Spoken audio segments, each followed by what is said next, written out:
আসসালামু আলাইকুম প্রিয় শিক্ষার্থী বন্ধুরা, আজ আমরা নবম দশম শ্রেণীর অনুশীলনী 3.1-এর প্রশ্ন নং 4 নিয়ে আলোচনা করব। আমাদের প্রদত্ত প্রশ্নটি হলো a plus b equal to 9m এবং ab equal to 18m square. সেক্ষেত্রে a মাইনাস b এর মান কত? চলো বন্ধুরা, সমাধানটি আমরা শুরু করি। আমরা এখানে একটি সূত্র ব্যবহার করব। সূত্রটি হলো a minus b whole square equal to a plus b whole square minus 4ab। এই সূত্রটি ব্যবহার করে আমরা a মাইনাস b এর মান নির্ণয় করতে পারি।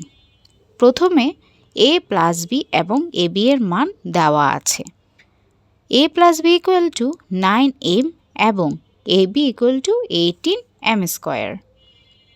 এখন সূত্রে আমরা মানগুলো বসিয়ে পাই a minus b whole square equal to a plus b whole square minus 4ab equal to 9m whole square minus 4 into 18m square.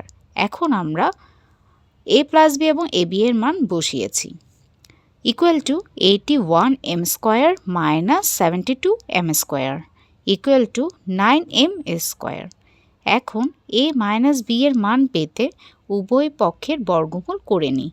সেক্ষেত্রে আমরা যা পাই তা হলো a minus b equal to root over 9m square equal to 3m।